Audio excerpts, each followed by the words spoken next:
What is up, Dynasty Leaguers? Welcome into another episode of Drafting Lessons, the DLF TV show where I grab a guest every single week and we mock a redraft, dynasty, or rookie mock draft. So because we did a redraft mock last week, we're going to continue that on through the rest of July into August, hopefully into the 2020 NFL season.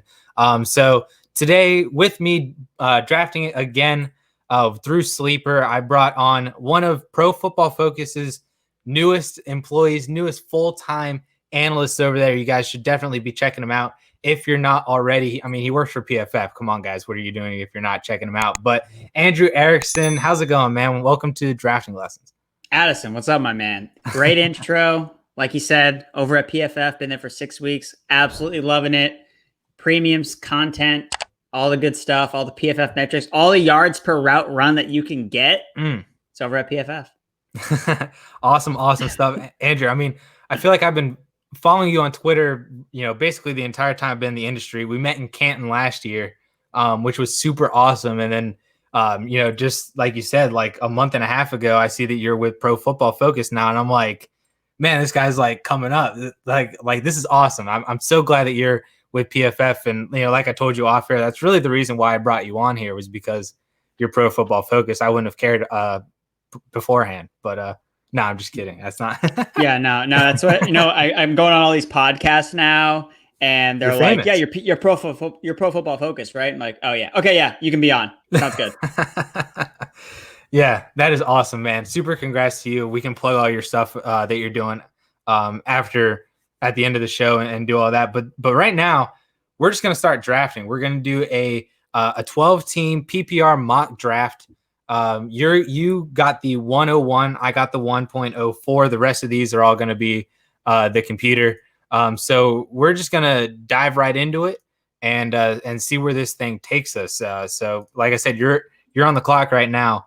1.01. So you can make your pick if it's a tough one for you. Maybe not. I don't know. We'll see. Oh yeah, we'll see. Let's see. What do I want to do? How do I pick on this thing? Oh my! You click. I'm clicking on the yellow button. Oh wait, you click the plus sign. The plus sign. Is there a little plus sign next to the player? I don't see one. Oh my! You see it? Do you see? I don't see one, man. Oh wait, drafting in progress. I'm gonna take Christian McCaffrey just as a spoiler. Okay, wait, I got it. I got it now. Bam. Sorry, took a little time on the clock. No, that's all right. It was a tough decision. Oh my God, Dalvin Cook went third. You lucky. So hold on real quick. Christian McCaffrey. I mean, was it as easy as I was like jokingly making it out to be? Is Saquon, a decision for you there? Is it 100% CMC? Yeah, it's 100% CMC. I mean, Jason Garrett, come on, get out of here. Jason Garrett with New York, get out of here. I got to go Joe Brady. All righty. Yeah, that's pretty simple there. And honestly, oh man, I really wish that I had an easier decision here because I super love Alvin Kamara, right? Like I think that he's going to have an awesome bounce back season in 2020, but like Zeke is staring me down, at 1.04. He should have went 1.03 instead of Cook, but we'll just go right with it. Ezekiel Elliott. Did I make the right choice? You said I was lucky. Okay. Zeke was the right choice there. Dude, I mean, the guy's already got coronavirus, man. He could be in the clear. Could be. I'm no doctor, but I am also no doctor. What? Oh my God, Patrick Mahomes, the 2.6. Come on, computer. Obviously doesn't subscribe to the late round quarterback strategy. No, that's all right. That's all right. More quarterbacks to go at the top leaves more value for us later on. So let me see here. A lot of running backs in the first round. Michael Thomas and Tyreek. Oh man, this looks like a pretty typical start to a first round. I've been noticing, I don't know if you've noticed the same thing as well too, if you've done any mock drafts yet, or if I've been kind of introducing you here a little bit, but it seems to be really running back heavy in the first 2 rounds. Almost to the point where I want to be a later first just to kind of grab 2 of them and then grabbing all the wide receivers that slide back in the 3-4. I don't know if you agree with that or if you've been noticing that, but that's kind of where I'm at right now. Yeah, it's been running backs in the first 2 rounds. People are just flocking to them because we know that the drop off in talent of those guys that get all the touches just falls. And like, do you want Leonard Fournette as your RB1? I sure as hell don't. So that's why people are, getting those running backs early. Yeah. And that's why, I see a huge, I'm looking at running backs, Todd Gurley, Clyde Edwards-Helaire, James Conner. I like those guys, but not in the second round, right? I feel like I have to switch back to wide receiver and kind of do, I'm perhaps setting myself up for some sort of a modified 0 RB approach, right? So I think I'm going to take Chris Godwin, best wide receiver available to me. Kenny Golladay would be really close, but I'm going to go Chris Godwin here. Not really worried about Brady. Honestly, I think Brady and Chris Godwin can fit very well together, a la Edelman and Brady. As a Patriots fan, maybe you think the same, maybe you don't. I don't know, but I like Godwin. Yeah, Godwin's a good pick. I think that he's gonna just continue. He's just a good wide receiver, and especially because Mike Evans went right after him. I think Godwin's kind of going. I've seen Godwin go more in the top of the second round. So you got him at 2.9. I think that's pretty good value. So I like that pick there. So I'm thinking here again. We talked about going running back strong, but right now we've got. I feel like the tier of running backs. So Clyde Edwards-Helaire is really the only running back that I know it definitely won't be there in the next time I pick. But all these other running backs, I feel like are kind of in a very similar tier to me. Mm-hmm. So if I was going to go running back here, and obviously I get to pick twice, I would go Edwards-Helaire. So based on that, I think that's what I'm going to do. I'm going to take Clyde the Glide, and then I'm going to take my guy, George Kittle. So I like the tight ends, either studs or scrubs approach. And I have George Kittle as my number 1 tight end for this season over Travis Kelce. So getting him in the 3rd round, it's going to smash that draft button. I like it a lot. I actually took Kittle in the mock last week with Kyle. I think it was at 211. I think that's where I was. So, Kittle is right there in that range. And I think at the 3-1, you technically could have taken him at 212, but to make your team look better, 3-1 sounds a lot nicer. George Kittle in the 3rd round. Yeah, 100%, dude. So Clyde there. Clyde is interesting. Are you because I don't really know what I'm doing with him. So maybe you can help me out here with CEH. Because I love him as a prospect. He is my Dynasty RB1 in this class. And I'm not sure though in terms of redraft, I know that he can take over that backfield. He's definitely better than Damian Williams, but I don't know if that warrants a 2nd round pick. But I hear other people say if Damian wasn't there and Clyde was a 1st round pick to the Chiefs with, nobody else behind him, where would you draft him? And yeah, he's for sure a top 5 pick. So the upside's there, but I don't know how much Damian will come into play for this season. And I'm scared that, he might do too much to kind of overvalue Clyde Edwards-Helaire there in the 2nd round. I don't know if you feel the same. Apparently not. I think that the draft capital has a lot to do with it. Mm-hmm. Going in the 1st round, it says a lot. And I don't know if it's necessarily always a bad approach when you overreach on, guys that go in the 1st round. I remember, I think it was 2 years ago where I drafted Royce Freeman, really high, or last year it was David Montgomery, really kind of high. But those weren't 1st round picks. Those guys had the opportunities that were kind of sought after, which is why they got drafted so high. But Edwards-Helaire, think about it, he's being drafted this high, and he still kind of has competition. So I think it just credits the fact that we know he's really good, and he fits the offense really good. Mahomes wanted him, Andy Reid wanted him, and his best trait is as a pass catcher. So we've seen a lot of running backs like this that can offer at least, maybe he doesn't start out smashing every single week, but okay, he's, 4 or 5 catches every week, 50 yards receiving. He's not killing you. Mm-hmm. He's not killing you every single week. So at least you can start him and he's not absolutely destroying your lineup, but then it's second half of the season, he just totally breaks out. That's ultimately going to be worth a 2nd round pick. Yeah. So you're seeing him more as you can fill in the other starting spots maybe at the beginning of the year when he's not really doing much, but he's still kind of like a James White flex play every week. And then once he does get to that point where he's taken over the backfield, that's where you plug him in as your RB1, and that's where you're riding him for the rest of the year. Yeah, I don't see his value like decreasing. Like where he's being drafted again, yes, it's kind of like closer to like where his ceiling is, but it's just gonna kind of continue to go up. So that's why I think that. And again, like, that's his price. Like, you're not gonna be able to get Edwards-Helaire like, oh, I got him at a value. It's like, right. It's not happening. So if you want to get him, you're gonna have to pay.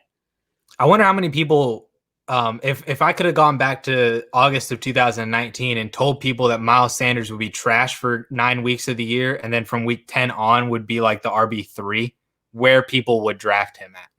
And I'm wondering if that's kind of what we're seeing with CEH.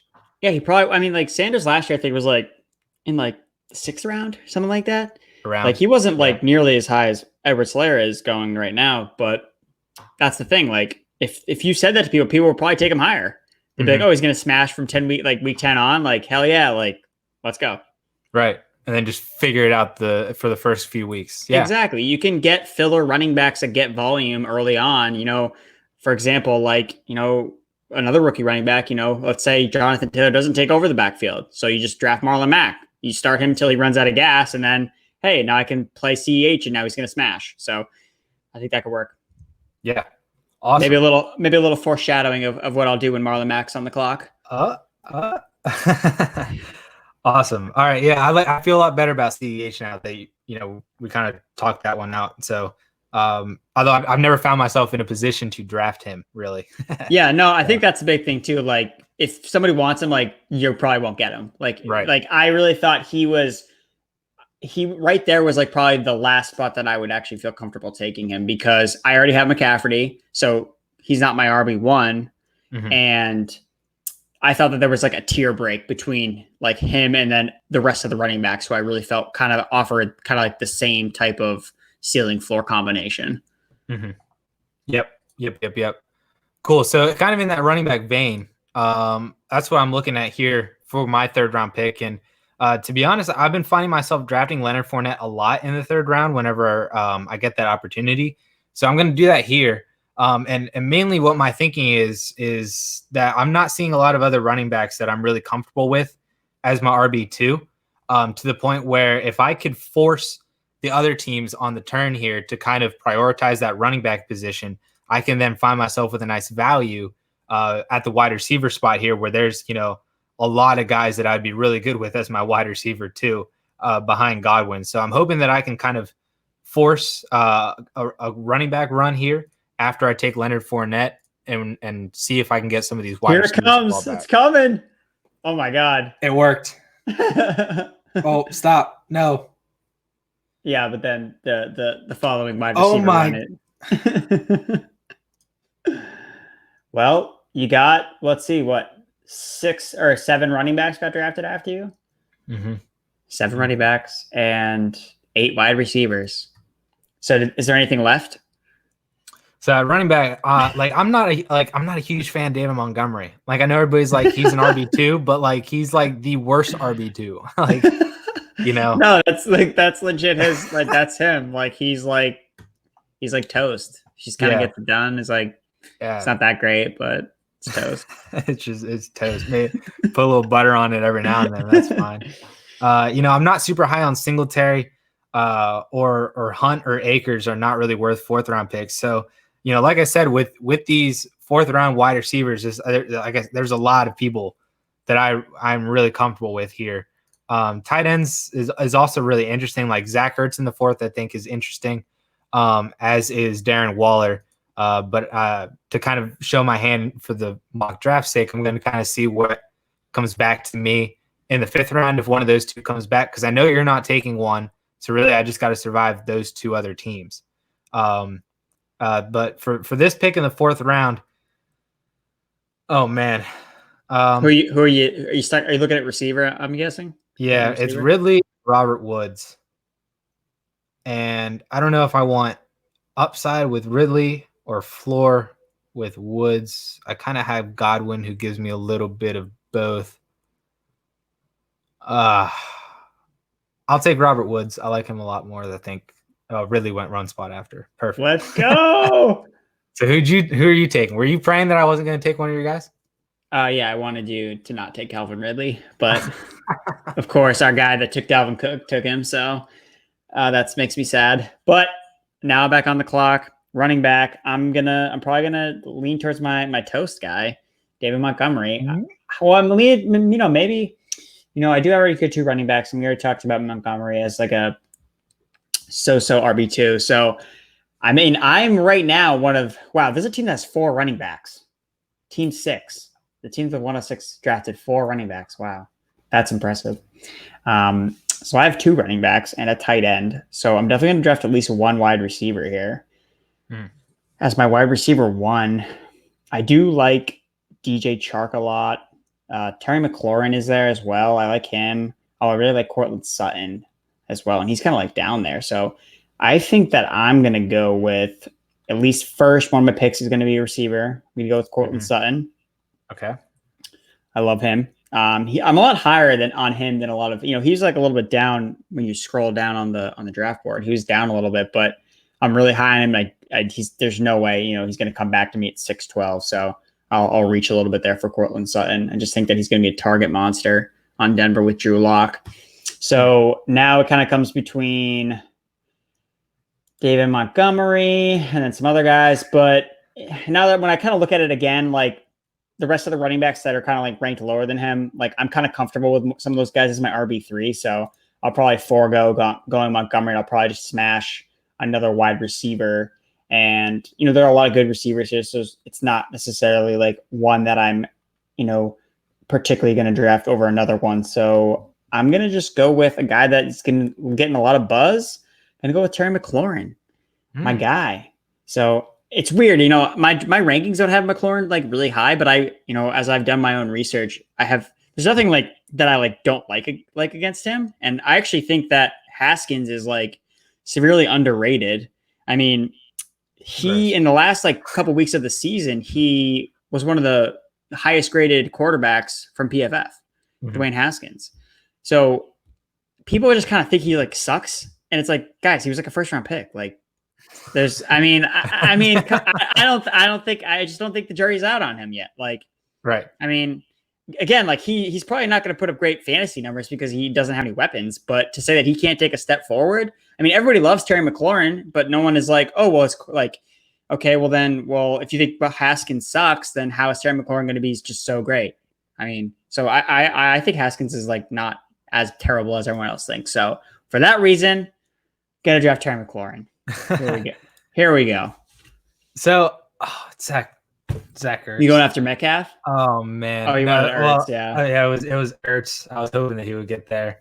Metcalf was another interesting name that I saw there too. But so real quick before I pick, to go back to one of yours, we don't really need to discuss. I think Terry McLaurin is also going to smash. I think he's going to be a target monster for Haskins, and I do agree that Haskins can take a step forward. I think he's bad, but I've thought that since he was in college, so it just kind of carried through. But Cortland Sutton is a player that like I've been on a roller coaster with in terms of where I value him since like the end of last year into the off season, then the draft, and then like 2 weeks after the draft back till now.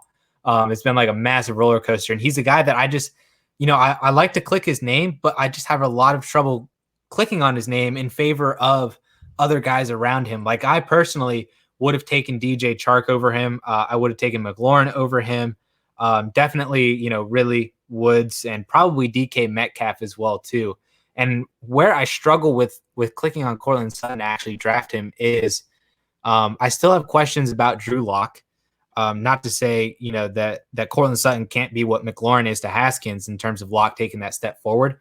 But there's also now a lot of other options there for Lock to throw to. You got Melvin Gordon out of the backfield. You add in Jerry Jeudy. You add in KJ Hamler. Noah Fant is there as well too. And while I think that Sutton can benefit from not having double coverage that he saw a lot of the time last year after Emmanuel Sanders was traded, I'm not sure if the efficiency is really going to be there.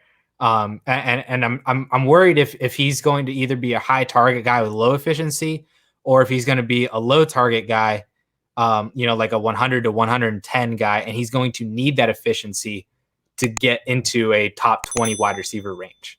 So maybe you can talk him up for me and make me clicking on his name a little easier. Yeah, I think that the biggest thing with Cortland Sutton is just looking at the splits with Drew Lock last year, and the fact that Cortland Sutton was a monster last year with Joe Flacco, Brandon Allen, who I don't even know if he's in the league anymore. I didn't even know he was in the league last year.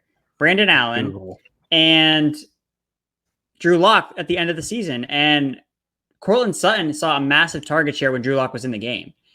And the only games that Cortland Sutton saw double-digit targets were in games started by Drew Lock. Like, I mean, it's in his name. Drew Lock is going to lock on to his number one target, and it's Cortland Sutton. Like, and yeah, we talked about, you know, the additions they've made, the guys they've added, but at the end of the day, like, in the first game that Drew Lock played, like, he was throwing it to Sutton. Like, he knows who his guy is, and as a guy who's like trying to become the face of a franchise, like, he's going to lean on Sutton a lot. And I just think that it's going to be like these guys, like, they're, you know, Jerry Jeudy, he's great. Like, KJ Hamler's fast out of the slot, like, yada, yada, yada. Like, Noah Fant, you know, he's great. He's fast. But, like, Noah Fant's targets were, like, gone with Lock in the lineup. Right. So they were really extremely low. And I think that Fant is going to probably be that low target, high efficiency guy. Cause I think Fant's obviously just like, you know, he's an extremely good athlete. And he's a good player with the ball in his hands, but he's going to be super volatile week to week. But I think that Sutton is going to be the guy that's going to get all the targets. Like, I think that Drew Lock is going to look for him all the time. And that's why I really like him a lot. And especially because of the numbers he put up. I mean, I think Lock can be just as good at least as Joe Flacco or Brandon Allen.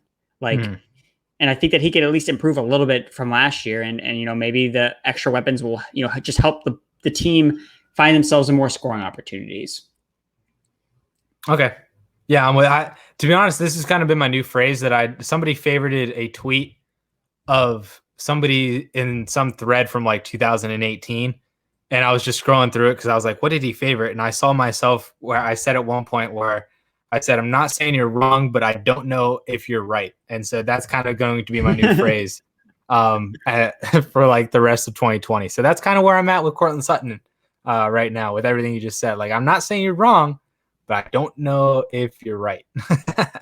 So yeah, we'll see. So I think this is the point where I'm going to take DJ Chark, the guy that I was going to take over Cortland Sutton and would take over Cortland Sutton because he is the for sure alpha wide receiver for Jacksonville. For Jacksonville. And I think Gardner Minshew, when you compare him to Luck and Haskins, two other quarterbacks that we've already talked about, I think he's the best of the three, at least for 2020. Maybe not so much for the future, but I think he'll be the best stat-wise of the three. And I think DJ Chark is going to be a big reason why, just because he can be a target monster. He can run every single route in the route tree. He can, you know, go deep. He can catch some intermediate. He could be that short range guy as well too. Massive touchdown guy on top of that. Like, you look at what he did in the first 12 weeks last year before he got hurt, was like a top 8 wide receiver. I've been really liking DJ Chark a lot over the past few weeks, and to get him in the 5th round, I think is solid. And I think he offers the upside that I was contemplating in the 4th round, but instead went with a little bit more floor and safety of Robert Woods. So now I can get that upside, that juice in my flex spot now, just because this is a 2 wide receiver draft. But he'll be in my flex spot, giving me some 20, 25 point potential there. So yeah, that was an easy pick for me. I like it. I mean, I got no problem with DJ Chark. I think that he fits Gardner Minshew's style of play. Minshew was like one of the more accurate deep passers last year. Mm-hmm. So I think that him and Chark are, you know, match made in Jacksonville. There you go. Not in heaven, in Jacksonville. No. Remember, Jacksonville is still part of Florida. So that's So I got to make another pick here at the 609. We're starting to see some of these quarterbacks come into play here. Darren Waller got taken at the top of the 6th, which I wasn't really expecting that he would come back to me, but I wouldn't say I wasn't hoping for it.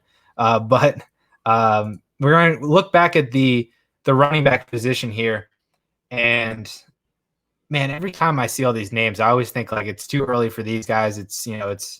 I'm not really ready to take another running back here. But one guy that I think could be super interesting and now would be my RB3.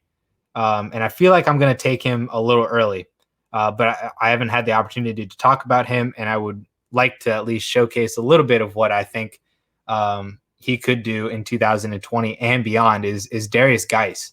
And I think that if he just stays healthy, he's going to be the alpha dog in that Washington backfield. I think they drafted Antonio Gibson as insurance against Geis, but I think that if Geis stays healthy, there's no way that they're taking him off the field because he can literally do everything. Like you look back at 2018, there were people that were talking about him instead of Saquon Barkley, and so I think we still got to remember that he was at one point that amazing of a running back. And the only thing that he's done to really counter that was just to get hurt. But even in the weeks that he played last year, 1 or 2 weeks, like he still got it. He's got that juice. He could be that RB1 for the Redskins, that workhorse RB1, and have a top 15 running back potential, I think, if not better, in that backfield as both the primary runner and catching passes out of the backfield. I think he offers both those skill sets. So like I said, I think it's a reach at the back of the 6th,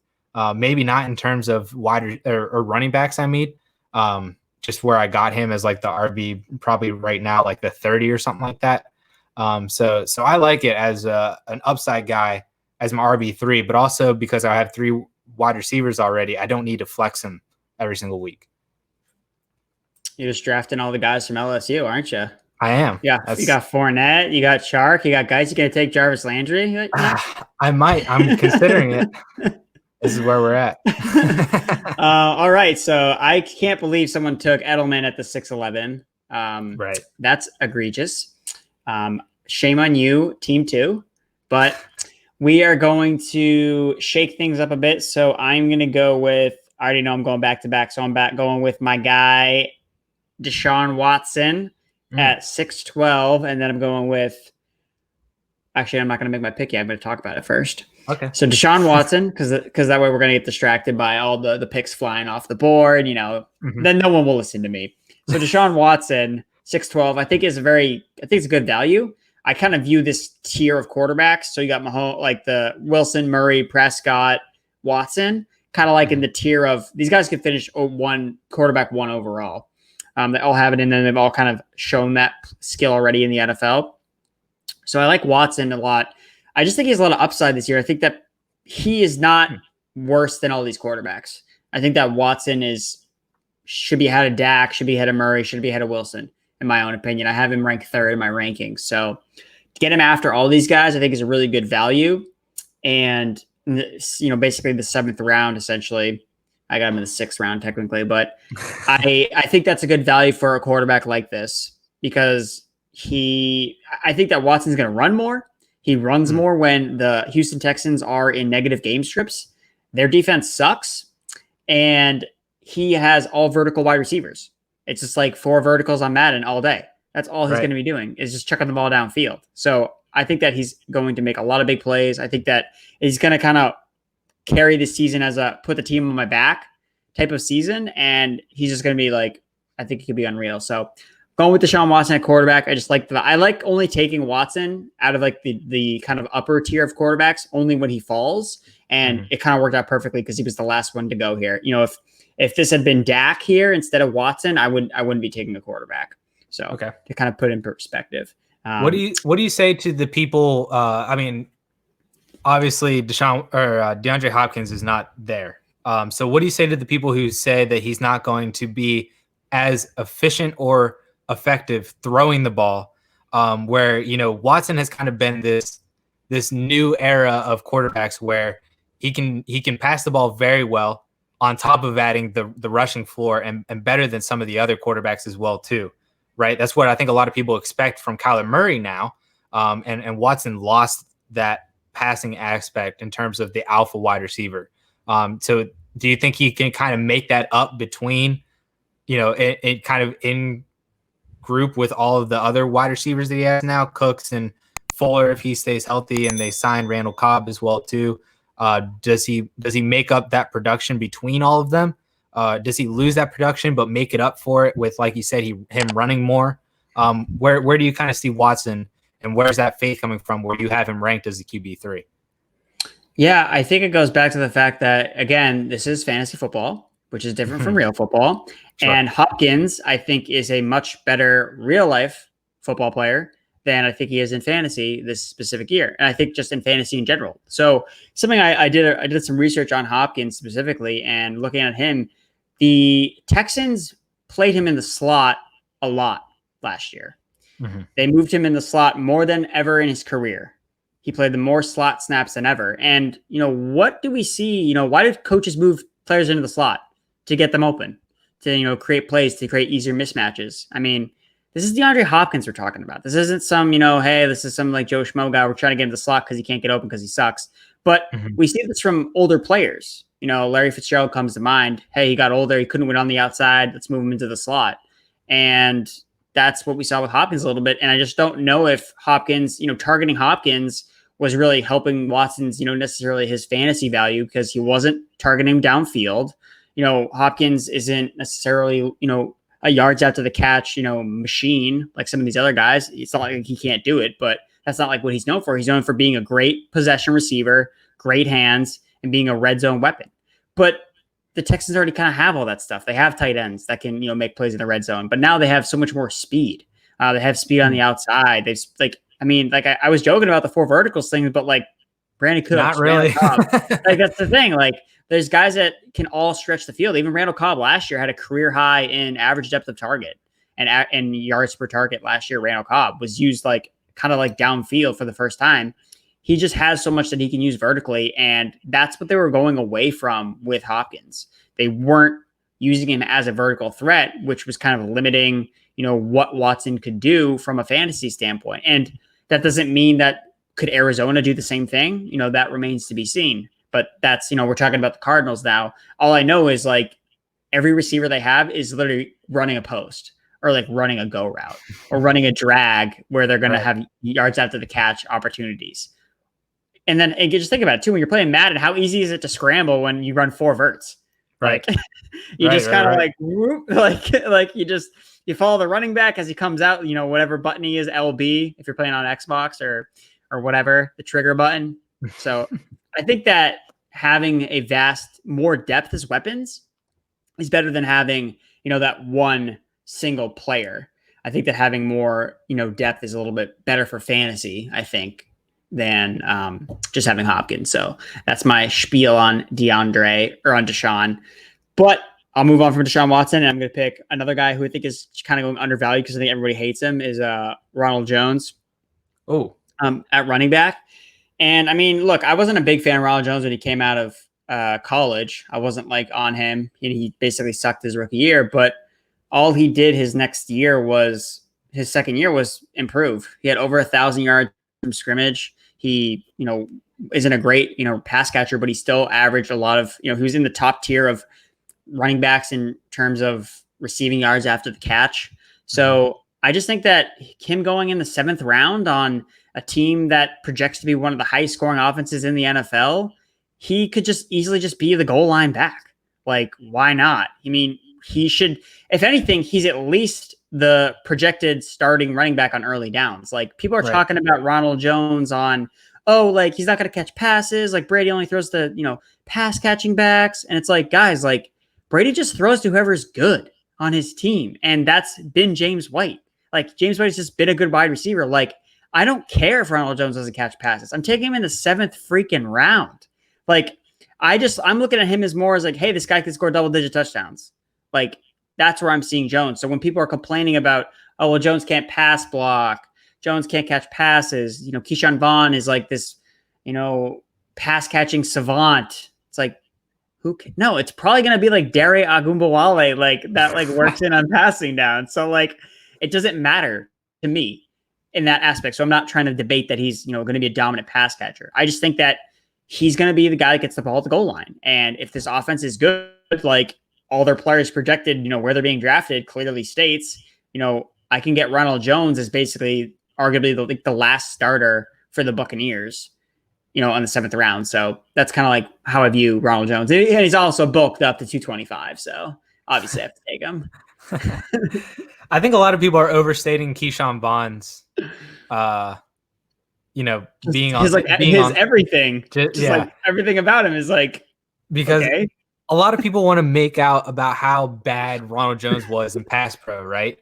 And they're like, well, Keyshawn Vaughn is so much better in pass protection. He can catch. He can kind of be that every down back that Bruce Arians wants. And they're like, you saw that Ronald Jones got benched and got put in Arians' doghouse because he got Winston hit, missing an assignment on pass pro. And I'm like, can you imagine what Arians would do to a rookie running back if he missed in pass pro? Can you imagine what Brady would do?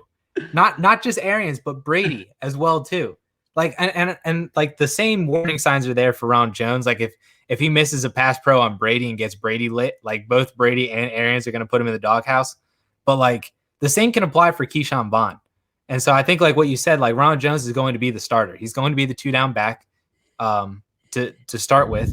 And I think that he can, do well enough to continue doing that and then introduce into being, also getting targets out of the backfield from Brady, So I like the Ronald Jones pick. And I think he's one of those guys that people just like hate him because everybody else hates him. That's why he falls, Right. So like, I just think his price doesn't reflect. I could have Ronald Jones as my RB2 and I would be fine with that. So like in the 7th round, it's just like, it's too good of a price for me to pass up. Mm-hmm. Yeah, no, I like it a lot. So to move on to my pick here, 704, I'm actually going to dip into your Houston Texans offense. I'm going to take Brandon Cooks here as my wide receiver 4. And, I was talking about upside with DJ Chark. Like Brandon Cooks is, potentially got even higher upside, especially when you account in the fact that I got him 2 rounds later. A guy that was a top 15 wide receiver like the first 4 seasons in the league with Drew Brees, with Tom Brady, with Jared Goff as well too. Had a really down year last year, even though he played the majority of the games. He was still recovering from concussions and stuff like that. And just I feel like a lot of people are overstating his injury history. Not that I'm saying it shouldn't be a factor, but I think that as deep as he is right now, and with the potential for him being Desean Watson's new wide receiver 1, I think that there is a lot of upside with Brandon Cooks that I can't really pass up there in the 7th round.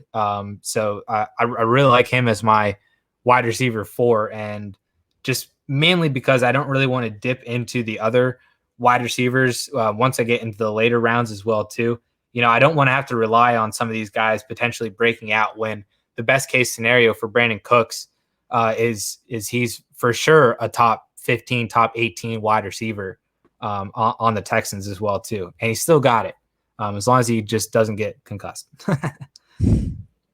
That's all you need. Yeah. Not another concussion. That's it. So my 8th round pick here is going to be what I like to do is I like to grab wide receivers kind of a little bit earlier, maybe in the mid rounds, but kind of be done with them. Like I was saying with Brandon Cooks, I don't really want to get into the wide receivers, into the later rounds and stuff. So I like to then pivot to running backs that I think can give me opportunities for flex play or handcuff running backs that might have a little bit more value. But if their starters were to go down, they offer a lot of starting potential in their backfields. So one of the guys that I've really been looking at this year is Alexander Madison's there, but I'm actually looking at Matt Breida because I think that he is kind of in an ambiguous backfield in Miami. I know Jordan Howard's there and he's going to be the starter, but Matt Breida can also be a very dynamic and explosive runner out of the backfield and catch passes that Jordan Howard, doesn't have that skill set. So if Matt Breida can kind of be that PPR guy to Jordan Howard's, first and second down role, a la what I think a lot of people expect out of Nick Chubb and Kareem Hunt, a much lighter version of that in Howard and Breida. I'll take the Breida PPR upside with him. Again, hope he stays healthy, but if he does, I think that he could potentially be the best fantasy back in that backfield from the receiving production. Dude, you just gotta keep an eye out for Patrick Laird.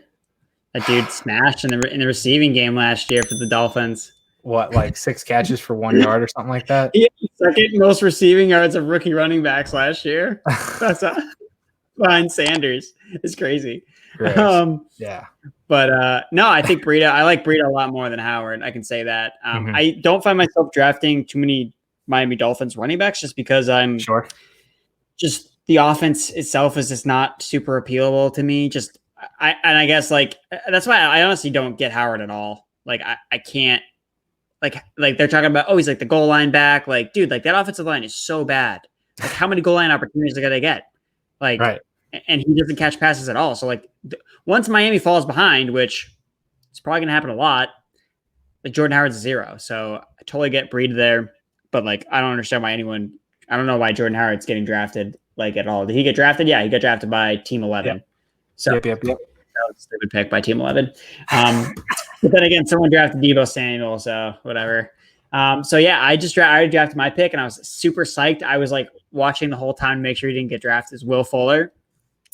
Did you get scared when I said dipping into your Houston Texans offense? I was like, oh no, like not Will Fuller, but like that's what I want, dude. I want the stack, and I got the Desean Watson, Will Fuller stack, which is I think that when you take a quarterback high, I think it's like crucial to try to stack that player, because when you're kind of taking that quarterback high, you're kind of already investing. Like, I think that Watson's going to smash because you need that quarterback to absolutely dominate. Like, I need Watson to be the quarterback 2, the quarterback 1, taking him at quarterback 6 for him to like basically generate value. I'm not trying to get Watson. I want him to finish at QB6. Like, I want him to finish at QB1, and the path for him to finish at QB1 means that Will Fuller is going to seriously outplay his basically 8th round, 9th round draft capital here. So I am so lucky that Will Fuller fell to me. I was worried that he was going to get taken, especially after your pick. 2 teams that needed wide receivers, or at least the team right in front of me only had 2 receivers. So I was freaking out a bit that they were going to take Will Fuller, but lucky for me, he took Tariq Cohen instead. So thank you. And I'm going to be happy with Will Fuller. And again, I mean, we all know it with Will Fuller, dude, it's healthy, man. He smashes, and then if he doesn't, he sucks. So that's what you get for Will Fuller. But so that's what I have there. So my team's pretty balanced right now. I got 3 running backs, 3 receivers, tight end, and a quarterback. So I can kind of go kind of best player available, which is, kind of interesting. Looking at the board, obviously I'm not going to go quarterback here. I'm not going to go tight end. I'm probably going to end up taking a running back, and I'm going to go with, I think I'm going to go with someone that a lot of people haven't really been, I think a lot of people are down on, but it's Kerryon Johnson. I'm going to go with Kerryon. And I just think that he and DeAndre Swift, I really don't think it's going to be one back or the other. I think that they're really going to kind of work in unison. A lot of the research I've done with Kerryon is that he has actually done a lot better working with other running backs on the field. He works better in 2 running back sets. So I really think that the Lions looked at Kerryon and was like, hey, like this can be our bruiser in between the tackles back, pair him with Swift, who can, is a better pass catcher. And I think that they're going to really work in unison together. So I think that, but ultimately I think that Kerryon's going to get the goal line carries. So again, kind of with the Ronald Jones approach here, like I don't care if Kerryon's not involved in the passing game. Like I think that he's going to score touchdowns. And I think that on an ascending offense like the Lions under Matthew Stafford, I can feel good about Kerryon, as a flex play, because I think he'll score touchdowns. I feel like I'm biased because I really, really like DeAndre Swift this year. I am in the belief that he will be the top rookie running back in fantasy this year, like how Sanders was last year. Just because I think that he can take over that backfield and be just as much of a PPR upside guy as Clyde Edwards-Helaire is.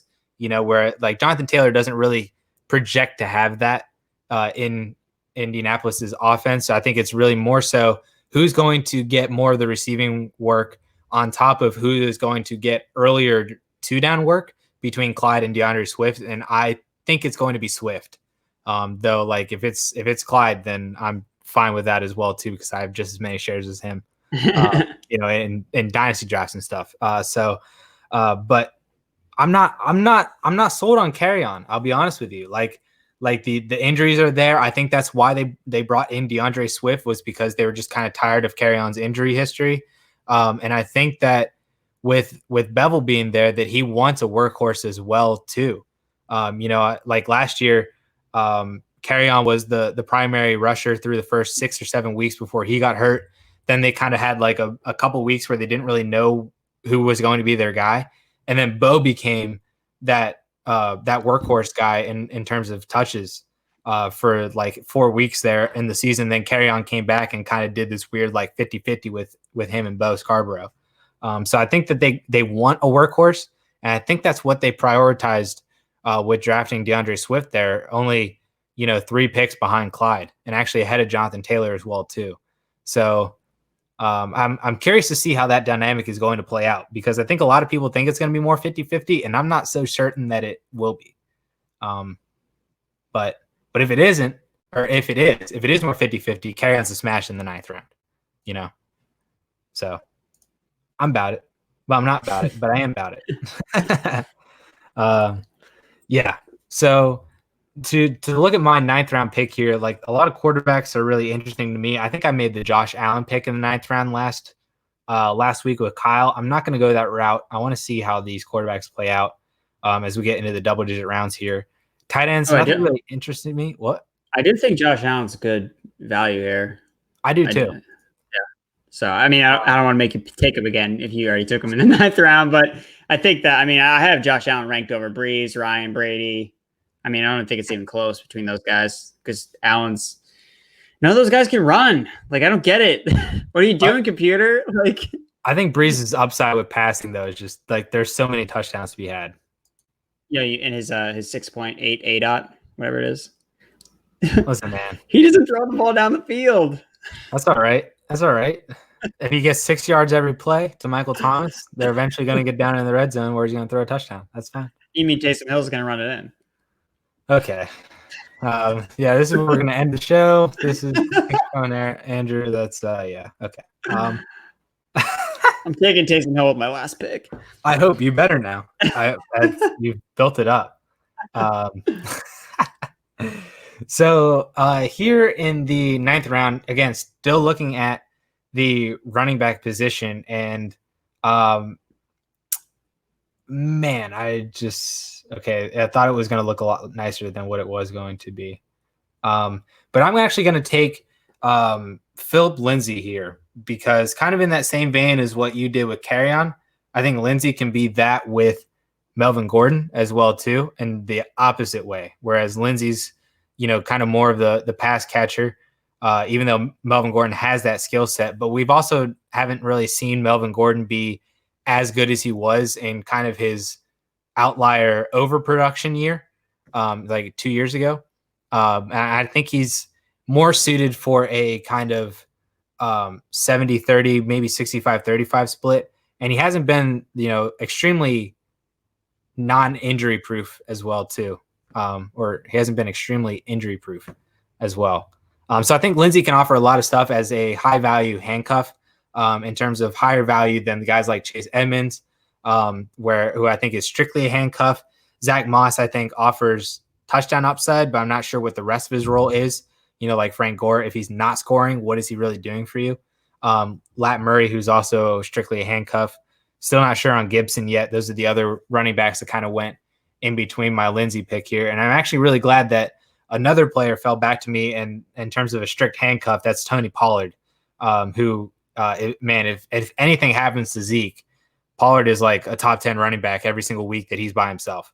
So I'm 100% in on that in the 10th round, just grabbing running back depth. And I know when I can start Pollard. It's not going to be a question when he's actually startable. It's going to be when Zeke's hurt or not on the field, or maybe gets COVID again. I don't know if that's a thing. I'm not a doctor, but yeah, it's all about building that running back depth for me. And Pollard is one of those like priority A1 handcuffs.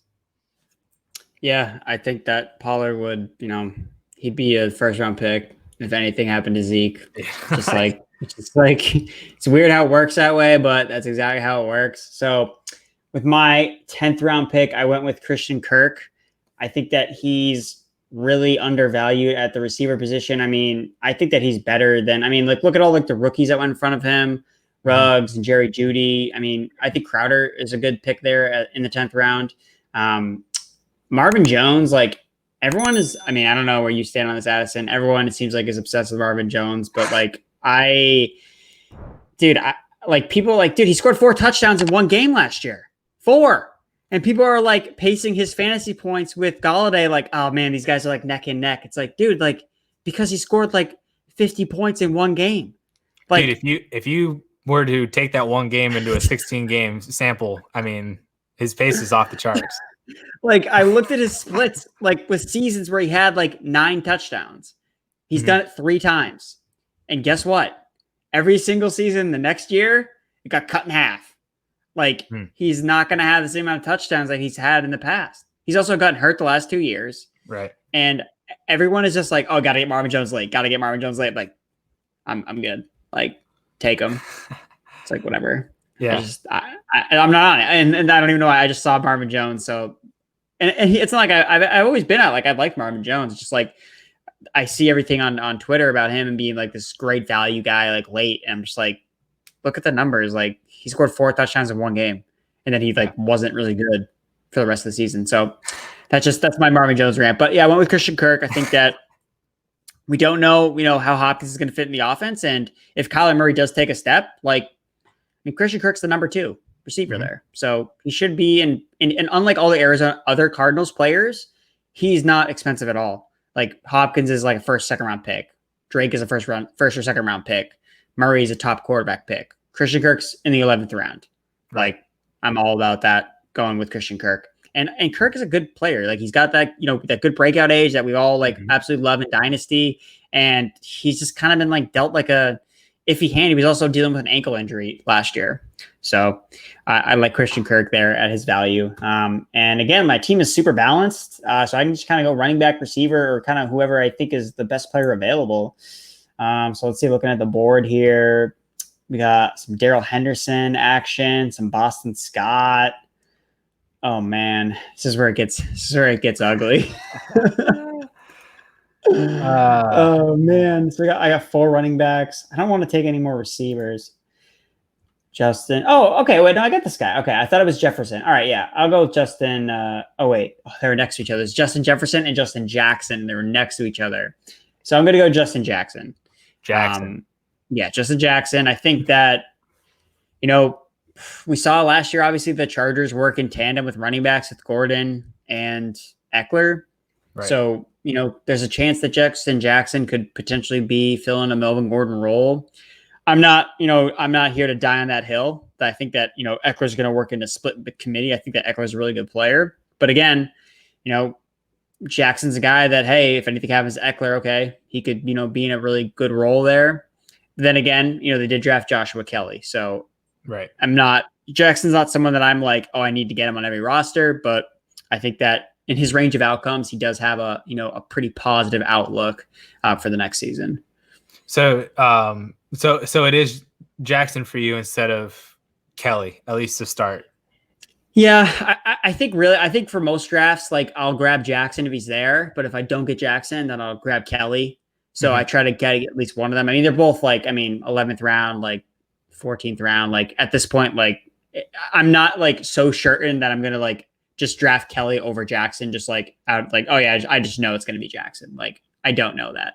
So I just don't. It's really a 50-50, but so I think that whichever one, I think it's just smart to try to get one. Yeah. Yeah, I grabbed Kelly and Scott Fishbowl in the 15th round or something like that after Justin Jackson was already taken. So I was pretty happy because I don't know which one it's going to be. So I'll just take whichever. Yeah, no, seriously, I think that's the smart way to do it. Don't go out of your way to draft one or the other, but if he's there, it's okay, he could be good value. Right. So, yeah. So here in the 11th round, I keep looking at, I need a tight end and I need a quarterback. So those are important positions. Yeah. I gotta start both of them. And we only got 3 rounds left. I know. So let me look here. Wow, that team drafted Andrews and Hunter Henry. Okay. Because this is another thing too. I need to know if any of these guys are going to take tight end, and it seems like the only person who's going to potentially is team 7 here, who doesn't have a tight end yet. Everybody else has at least one. So I'm thinking I could look instead and grab a high upside quarterback because I like a few of these tight ends. Grab a high upside quarterback that I really, really think can smash if he does well. And hopefully you'll agree with me as a resident Patriot fan here. Let's but go. I'm going Cam Newton. Let's go, Superman. Here we go. So I made a good pick there. Dude, he's going to smash. Dude, I looked at his every season that he's played 16 games, he's finished as a top 4 quarterback. Like, right. If he's healthy, he's like it's a lock. Like in the two seasons that he's finished as the first and second overall quarterback, we're coming off seasons where he was injured. So he recovers well. Like for some reason in seasons where he misses games, the next year he just smashes. So I think that's a great pick. I'm in. Let's do it. High upside there in the 11th round. Let's go. I'm about it. If anything doesn't, if it doesn't pan out, I don't really care. Yeah, exactly. Just move on. Yeah. So I like it. I think that's a really good late round quarterback to target Cam versus other guys like Baker. I don't think has as high of a ceiling. Joe Burrow is a rookie. Bunch of questions around other guys around him. Whereas I've seen it from Cam, and I think that he can do it again. And I'm hoping that he does. So, and then here, 12th round, looking at, I wonder if I could wait on tight end one more time. Can I do it? Yeah, I'm going to do it one more time. Don't take my guy. Although I don't think you will because you took Kittle. So I'm going to go with my last skill position player here in terms of running back and wide receiver, I guess. Just as a wide receiver 5, as in kind of an insurance policy, just in case if something were to happen to, Brandon Cooks kind of has had injury problems over the last couple of years as well too. So in case anything were to happen to him, just to have one more guy on my bench instead of a priority waiver wire pickup, it's going to be Golden Tate, who I think can be the wide receiver 1 in New York. I know last week I took Shep before Golden Tate as well too. And I also think that Shepard could be the wide receiver 1. It just kind of seems like. Wait, so that means you don't think Darius Slayton can be the number 1? Are you with me? 100%. Yes, Addison. Slayton is the wide receiver right 3. Yes. That's the right and answer. It's the Slayton hype is so weird to me. Like, dude, he's MVS. He's MVS. I don't get it. Like, he performed super well at the end of the year last year.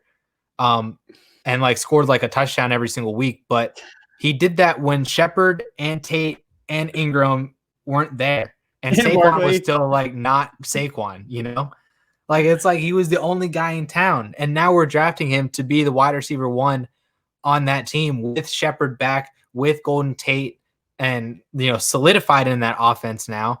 And also Evan Ingram's going to be back. Saquon's going to be Saquon and do Saquon things. Like, I don't get the Darius Slayton hype. And I mean, he got taken, right? I'm pretty sure I saw. It's like, oh my God, he's still there. He got taken in the 9th round. Yeah, I know. It's ridiculous. What? I know. That's insane. Like, that's like way too insane for me, and I can't get on board with that. So I would much, much, much rather take either Shepard or Golden Tate in the double-digit rounds after Darius Slayton, if that's how your drafts are going to go. Because I think both of those two guys are either going to be the wide receiver 1, or it could be like a 1A, 1B type situation. And I think they're going to have much more solid target shares, target floors per game. The production is going to be there, and it's not going to be Slayton. So I'm 100% with you on that on Slayton. Hell yeah, man. That's smart. All right. So I'm going to go with another receiver here. I'm going to take my guy, Big Mike Williams. Ooh. And I mean, the hate is real on Big Mike. Everyone hates him because he's got Tyrod, but Tyrod's got a cannon. Tyrod can throw the ball deep, and Justin Herbert can throw the ball deep too. So the way I look at it, with the Chargers offense, they're going to be an offense that's, not going to throw the ball a ton, but with all of those players, all those receivers, with Keenan Allen, with Hunter Henry, think Mike Williams is the one that benefits the most from, or the one that can live with the least amount of targets because of the way that he's used. He's a downfield threat. And air yards. If we recall the last time we saw Tyrod Taylor as a starter, really when he was like decently good, was when he had Sammy Watkins and he locked into Watkins and he threw it to Watkins deep. Like that's what he does. So I just think that Mike Williams is the receiver that if Tyrod Taylor is any semblance of a good player, like it's going to be to Mike Williams. So I think that Mike Williams is really undervalued. I mean, the guy has a season with double-digit touchdowns. Like, I think that he's really undervalued. So I went with him here at 12-12. And then with my last pick, I'm going to go at the running back position, and I'm going to just take a stab on somebody that I think that potentially could be, you know, maybe not a league winner, because there's like, I mean, you can say it literally about every running back if the starter gets hurt. Like, that's just like, it's the most like, it's not analysis anymore. It's just like, yeah, well, if this guy gets hurt, like this guy's going to smash. It's like, we know, but yeah, I'll go with, man, there's like so many options I could take, but I'll go with Rock Armstead, just because I think that Leonard Fournette's days in Jacksonville are probably numbered. I mean, there were talks about trades with him, and we haven't heard anything lately, but I mean, where there's smoke, there's fire. Like, I do think that ultimately, like, I mean, if Jacksonville starts like 0-5 or something like that, and they're getting calls, especially with, you know, all this COVID stuff, you know, if someone's starting running back is out for 3 weeks or someone gets injured, you know, injuries are going to happen, like on top of everything else that's going to happen. So I wouldn't surprise me if Leonard Fournette gets traded and the Jaguars are like, hey, like, here you go, Armstead. Like, we're just going to give you like 20 touches a game. And we don't really care. Like, we're going to draft Trevor Lawrence. So just go to town. Yeah. Yeah. And so, I mean, Fournette is also not injury proof. Yeah. That's the thing. Like, it's always the last season when players are either injury prone or not. Not a lot of people are talking about Fournette's injury history because he was healthy last year. But you're right. Like, before that, he was hurt the past 3 years in a row. So, I'll go with Raquel Armstead. Yeah. No, I like it. I like it. The other guy that I was looking at, I was wondering if it would have been instead was Darrington Evans. Yeah, I looked at that too. But again, it's like, if I just do Derrick Henry, man, like, I don't know. I feel like he can't break down. He just doesn't seem like a guy that's like, he's like the Terminator. I don't know if he's ever going to break. Yeah, that's true. I don't know. Yeah. I'd rather bank on Fournette like flaming out in Jacksonville than the Derrick Henry, like either like, I mean, they just paid him too. So like they're going to give him everything. And I don't really know how good Darrington Evans really is. So no, I like it. Yeah. I just looked at the draft board and for some reason you lose your tight ends. I wanted Jonnu. Dude, what do you mean? You got some great options. You got Jack Doyle, dude. That's great. Listen, I like Jack Doyle. Don't be hating. No, dude. Jack Doyle is the worst tight end pick you can make here. Say it. You think? Yeah, dude, because people are talking about Phillip Rivers. Oh, loves to target a tight end. Loves it. But look at the tight ends he's targeted. Antonio Gates, going to the Hall of Fame. Hunter Henry. Hunter Henry is much more athletic, way better tight end than Jack Doyle. Jack Doyle is the tight end that catches the ball and falls down. So I just don't see like him targeting Jack Doyle like he's targeting those other tight ends. Like, he target those tight ends because they were good players. I don't know. Like, is Jack Doyle a real life good tight end? Like, what's your answer? Exactly. No. Like you can't. He's just there. Like, he's just the dude. Exactly. And I just think that Rivers is going to throw it to better players. Like that's ultimately like my thing with Doyle. So okay. I think there are other players that you could pick that have more upside. Yeah. The guy that I'm actually going to pick is Dallas Goedert. All right, that's a good pick. Yeah, I really wanted Jonnu, and if Jonnu wasn't there, I would have went for Gesicki as well too. Although I would take Jonnu. Yeah, you got sniped. Yeah, I would have taken Jonnu over Gesicki, but if one of them two were taken, I was going to take the other. I wasn't banking on both being gone. That sucked. But I like Goddard. I think with the Eagles offense being kind of similar to how it was last year at the wide receiver position. Alshon's going to start on the pup.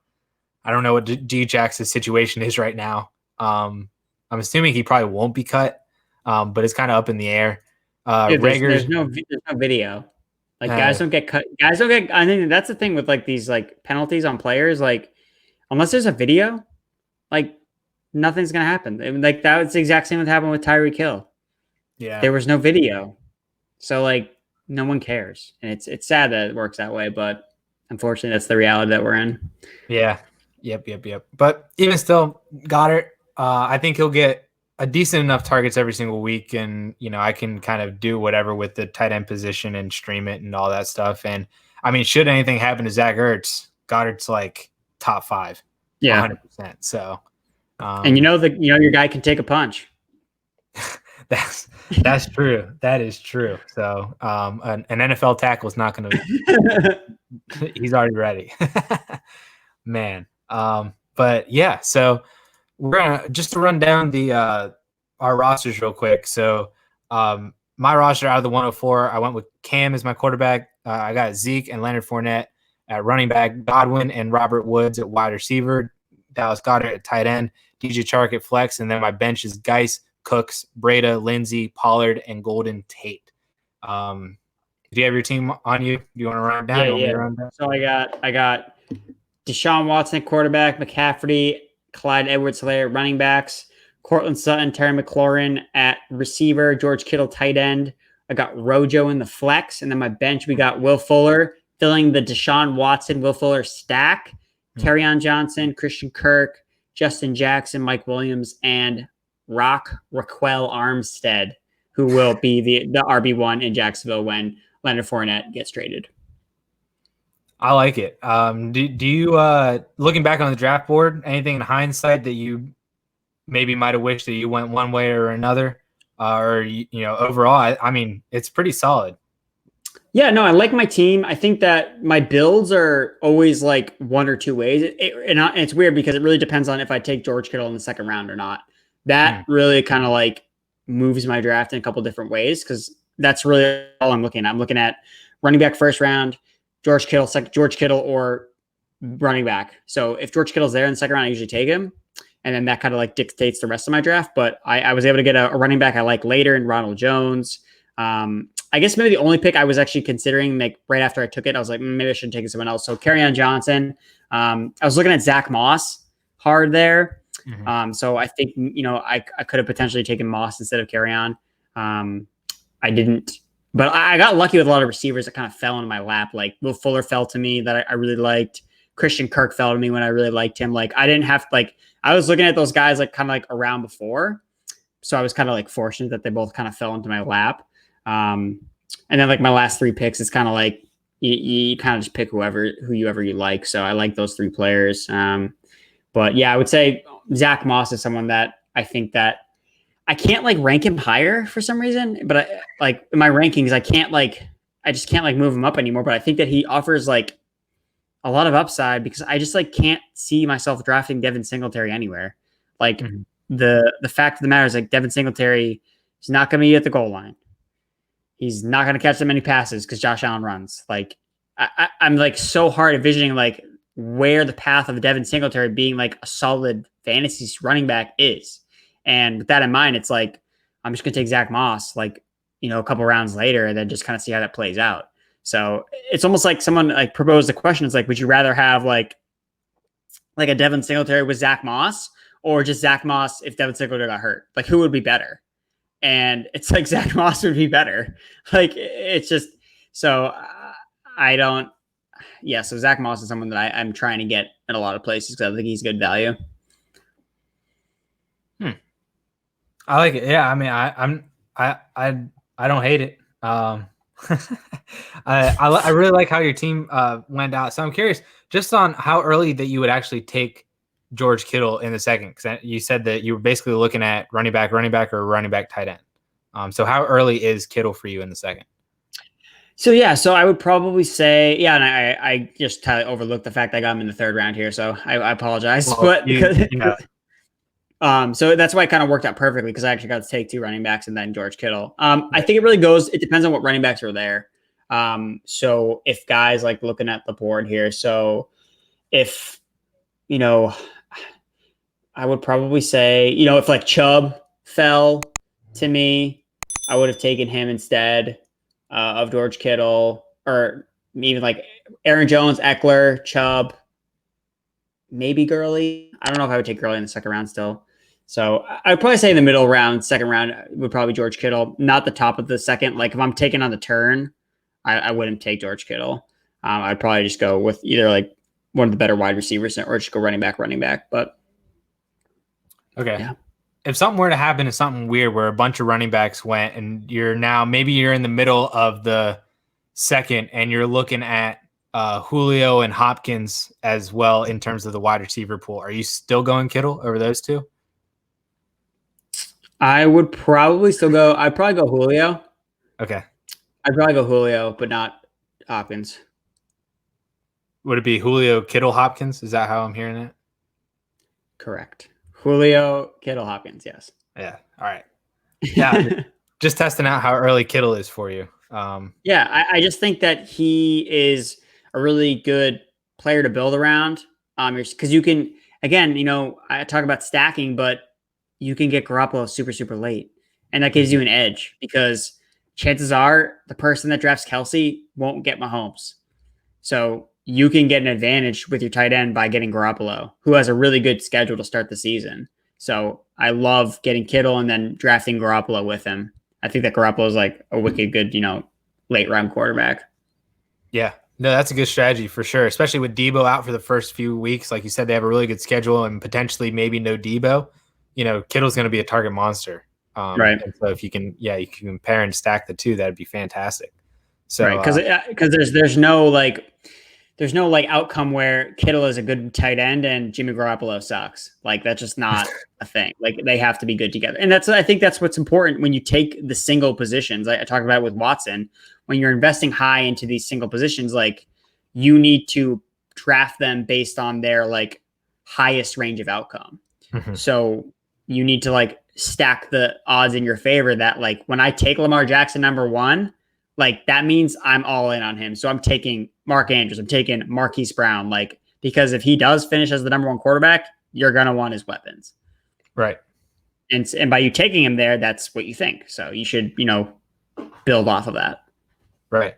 Yeah, no, that's good advice for sure. And I mean, if Lamar isn't doing what you expected him to do by taking him that high, then the other weapons aren't going to. Your team wasn't probably going to do as well anyway, right? Exactly. So it's like, right. Yeah, exactly. Because that's the thing. You want to win. Like coming in last versus coming in 5th is like the same thing. So right. Right. Oh, I like it. Yeah, that's good advice for sure. So Andrew, thank you so much, man, for hopping on and doing this redraft with me. I had a lot of fun. I hope you did too. So really just go ahead and let all the people know out there where they can find you, what work you're doing, any other projects and stuff that you got that might be coming out here soon. Let the people know everything. Yeah, so you can find me over on Twitter at Andrew Erickson _. All my stuff, all my articles, pieces, podcasts are on pff.com. I've been doing the rounds on the Locked On podcast. So tons of, I was on the Locked On Panthers earlier. So if you guys listen to those types of podcasts, I've been kind of being a reoccurring guest. I'm going to appear on the PFF Fantasy podcast later this week. So make sure you tune into that. But yeah, new articles posted basically every single day on PFF because, they got me full time. So I'm just, grinding away every single day. But yeah, and I'm always on Twitter. My DMs are open. So got a fancy question, you just want to talk football, I'm your guy. All right, man. Yeah, awesome stuff. Pro Football Focus is lucky to have you, and again, congratulations on that gig. That's awesome. That's big time. To all the people out there watching, if you're not already, please subscribe to the DLF YouTube channel. Ring the notifications bell to get notified every time we drop a new video, like more of these drafting lessons, the ADP show, mailbag, Commissioner Chronicles, Mannequin Chill, whole bunch of videos that we got going on over there every single day of the week, and we're continuing to work into the rest of the off season and then hopefully the 2020 NFL season as well too with some in-season content for you. So like I said, subscribe, ring that notifications button, give this video a like, and drop a comment down below if you agree or disagree with any of Andrew's picks, my picks, want to talk some trades, some more redraft strategies, stuff like that. You can hit us up in the comments. So with that all being said, guys, thank you guys so much for watching this episode of Drafting Lessons, and we will catch you guys next week. See ya.